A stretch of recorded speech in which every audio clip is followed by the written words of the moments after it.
I pretended to be a new employee at my own company. What my staff said about me changed everything last month. I did something CEOs aren't supposed to do. I went undercover at my own company, not for a reality show, but because after 10 years of building this business, I'd become so disconnected that my executive team suggested I might be the problem. It started during our quarterly review. Sales were down 22%, employee turnover had doubled, and customer complaints were at an all-time high. When I demanded explanations, my show finally said what apparently everyone had been thinking. With all due respect, Sarah, people are afraid of you. They're quitting because of you. I'd always prided myself on being a strong, decisive leader. Keter, I had high standards, but that's how we'd grown from a startup in my garage to a 300-person company. How could I be the problem rather than argue? I decided to see for myself. Our customer service department was hiring, and with some help from our HR director, the only person I trusted with this plan, I became Jessica, a new hire starting training, a wig, glasses, and casual clothes. Completed my transformation on my first day. I sat in a cramped orientation room with 6 other new hires. The training manager, Delia, was apologetic. Sorry about the chairs, Pent management won't approve better ones. Just don't let Sarah see you slouching if she does one of her floor sweeps. She's intense. The way she said my name sent chills down my spine. Was I really seen as some sort of corporate boogeyman by day? 3. I'd heard dozens of Sarah's stories. How I'd fired someone for being 5 minutes late to a meeting. How I'd rejected an emergency leave request from a team lead whose mother was in the hospital. How I'd slashed the holiday party budget but spent $30,000 renovating my private bathroom. None of these stories were entirely true. The late employee had been consistently underperforming. The leave request had never reached my desk, and the bathroom renovation was a building code requirement after a pipe burst. But perception had become reality,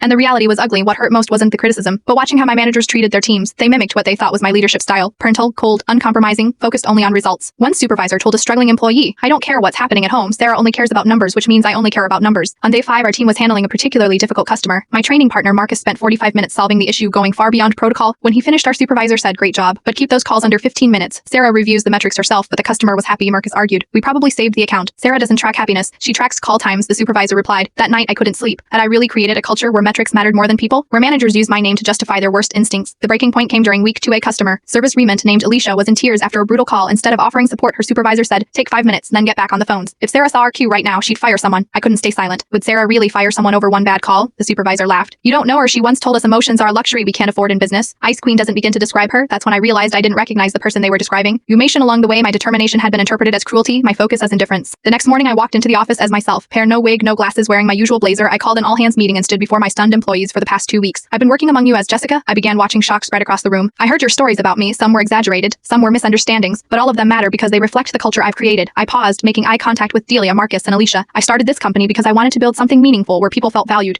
Along the way, I lost sight of that. Over the next month, we restructured everything. I fired 3 managers who'd been using my name to bully their teams. We implemented new policies prioritizing employee well-being alongside performance metrics. I started weekly open-door sessions where anyone could speak with me directly. Most importantly, I apologized personally per tie to every department. Yesterday, Marcus, now our new customer experience manager, stopped me in the hallway. "You know what's weird? People have started telling different Sarah stories." "What kind of stories?" I asked, bracing myself. He smiled. "Like how the CEO spent 2 weeks in customer service to understand our challenges, or how she fired a manager for making someone cry. The new hires think you are some kind of corporate vigilante." I laughed. But it meant everything. Stories define us, especially when we're not in the room. I'd rather be known as the CEO who cared enough to change than the one who was too proud to listen.